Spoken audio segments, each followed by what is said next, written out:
Welcome to Tech Tips. Today we're rebuilding a recoil. Nothing's more frustrating than going outside to snowblow the driveway and ending up with the recoil in your hand. Here's AMSOIL's Patricia Stoll to show you how to rebuild it. If you have a small engine with a recoil, chances are someday it is going to break, just like my snowblower did, and it's usually when you need it the most. Today we're going to go through how easy it is to fix it yourself at home. First thing we need to do is remove the recoil from the engine. Your recoil is going to be held into place with 3 to 5 bolts. Mine has 3. I've removed the recoil from the engine, and I've also removed the old broken rope from the recoil. Now, there really are a lot of ways that you can fix the broken rope on your recoil, but I think by far this is the easiest way. It's a lot less measuring, a lot less math, and that's great. So take your old rope, measure it. Make sure you add about 2 inches on this end for the knot, and make sure you add another 2 inches on the other end for the knot by the handle, and any extra where it may have broken. Now, mine broke very close to the handle, and that's easy if you want to use the same existing old rope. I don't. It's not the best quality nylon rope, and nylon can tend to fray. I have a stronger nylon rope in my garage that I'm going to use instead. It's a little bit more durable, and I've already pre-cut it to the 5 feet that I've measured against my old rope. Make sure when you cut your new rope that you take a lighter and just burn the ends.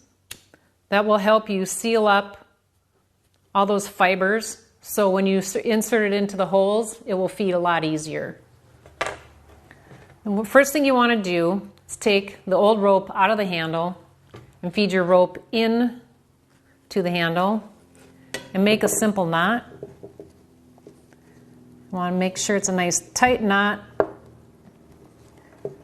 Pull it back through the handle, and doing so you're going to actually tighten up that knot. The next thing you're going to do is load the spring on your recoil. You can turn the recoil in either direction, but you'll see when I turn it in this direction that the engagement lugs come out.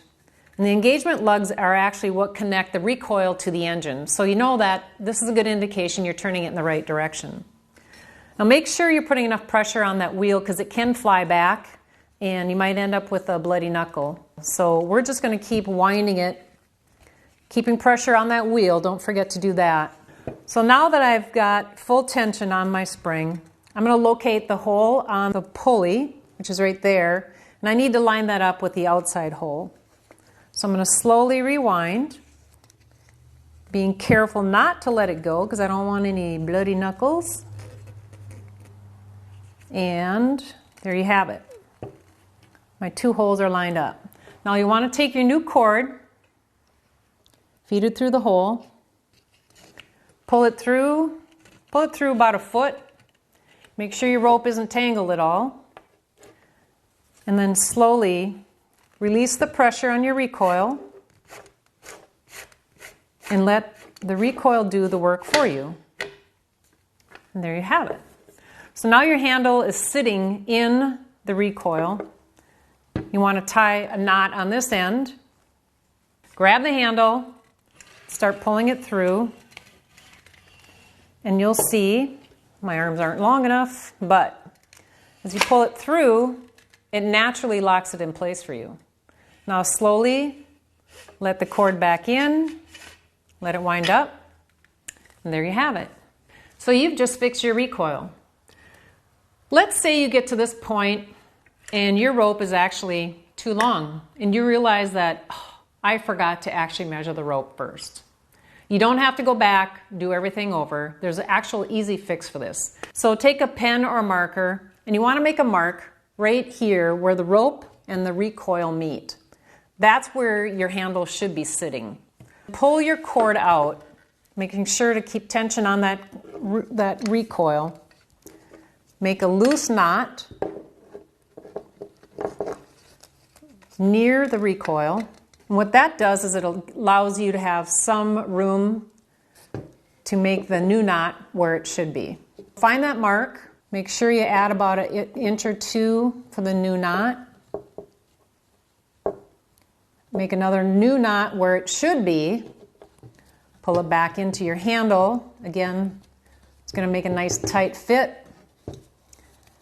Then pull your cord back out, again keeping some pressure on that recoil so it doesn't snap back and you don't end up with bloody knuckles. Pull your handle back through.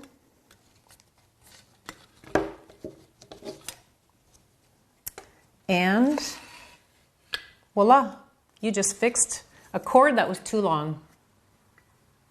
Now we can put our recoil back on the machine. Now to do that, you're just going to reverse the process of when you took the recoil off the machine. Just make sure you put the handle in the same position as when you removed it. Once you do that, you're good to go. Follow those simple steps and you can fix it yourself. Thanks for watching. We'll see you next time.